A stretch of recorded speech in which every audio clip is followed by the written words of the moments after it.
오늘 말씀은 에베소서 3장 1절부터 9절, 제목은 상속자와 지체와 일꾼입니다. 바울은 그리스 로마 신화로 가득 찬 에베소 지역을 보면서 그리스도의 대속의 이야기를 전했습니다. 당시 에베소 사람들은 자신들이 알고 있는 신과는 전혀 다른 바울의 메시지가 놀라웠을 것입니다. 그래서 바울은 두란노 서원에서 힘써 복음을 전했던 겁니다. 사람들이 신을 믿는 이유는 단순하지 않겠습니까? 복을 받기 위해서입니다. 당연히 잘 살기 위해서죠. 사람들이 생각하는 신은 사람들이 열심히 섬기고 빌면 복을 주는 존재였을 겁니다.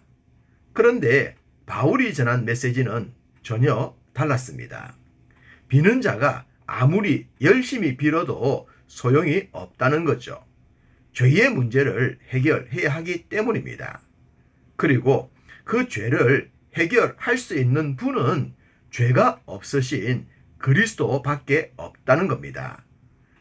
그분으로 인해 죄 용서를 받으면 그때부터 복을 받게 된다는 겁니다.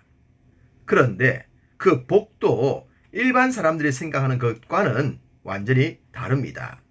땅에서 잘 먹고 잘 사는 것이 아니었기 때문입니다. 하나님과 화목하게 되고 하나가 되고 성전이 되어가고 처소가 되어간다고 했기 때문입니다. 신을 섬기는 것이나 신으로부터 받고 싶은 복의 내용이 달라도 너무 다릅니다. 그런데 바울은 거기서 한 걸음 더 나아갑니다. 복은커녕 믿지 않는 자들을 위해 옥에 갇히기까지 했다는 겁니다. 예나 지금이나 모든 사람들이 가기 싫어하는 최후의 장소가 감옥이지 않겠습니까? 철저하게 자유와 자신의 의지가 박탈당하는 곳이기 때문입니다. 이런 곳에 가는 것이 과연 복이라고 하겠습니까? 그런데 바울은 하나님을 섬김으로 인해 이렇게 되었다고 하면서 이것을 은혜라고 한 것입니다. 불신자들의 관점에서는 기절초풍할 일이지 않겠습니까? 그렇지만 바울은 바로 이 일을 위해 일꾼이 되었다고 합니다. 7절, 이 복음을 위하여 그의 능력이 역사하시는 대로 내게 주신 하나님의 은혜의 선물을 따라 내가 일꾼이 되었노라. 일꾼은 섬기는 사람입니다. 신을 섬겨 복을 받고 싶다는 것은 일꾼이 되겠다는 것이 아닙니다. 오히려 섬김을 받는 존재가 되고 싶은 것이겠죠. 그럼에도 바울은 일꾼 된 것이 하나님의 은혜의 선물이라고 합니다. 우리야 이미 복음 안에서 거듭났기 때문에 이런 고백이 생소하지 않겠지만 불신자들 입장에선 어떻게 들릴까요? 딴 세상 이야기 같겠죠. 이런 고백, 이런 자세, 이런 삶이야말로 진정한 천국 백성의 모습인 줄 믿습니다. 영적 세계관이 바뀔 때에만 가능한 내용이고 말입니다. 바울이 그리스도를 만나기 전엔 어떤 사람이었습니까? 히브리인 중에 히브리인이었으며 최초의 왕을 배출했던 베냐민 지파 출신의 가말리엘 밑에서 공부를 했던 사람입니다. 거기에다 로마 시민권까지 갖춘 사람이었죠. 이 정도라면 그 시대 상위 10% 안에 들었지 않겠습니까? 그랬을 바울이 이렇게 고백합니다.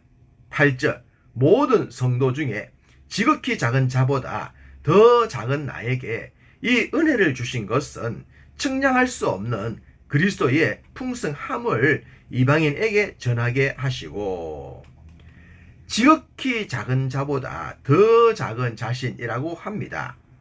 불신자의 관점에서 듣는다면 절대 이해 불가의 내용입니다. 그러나 이 또한 믿는 자의 관점에서 보면 자연스러운 고백이죠. 창조주가 되신 하나님 앞에 구원자가 되신 그리스도 예수 앞에서 자신의 모습을 볼 수 있기 때문입니다.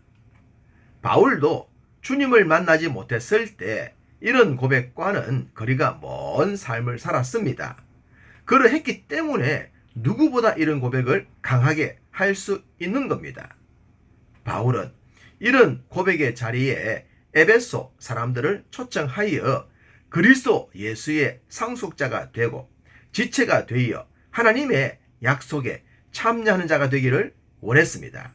이것이 바로 비밀의 경륜인데 자신은 이 일을 위해 일꾼이 되었다고 한 겁니다.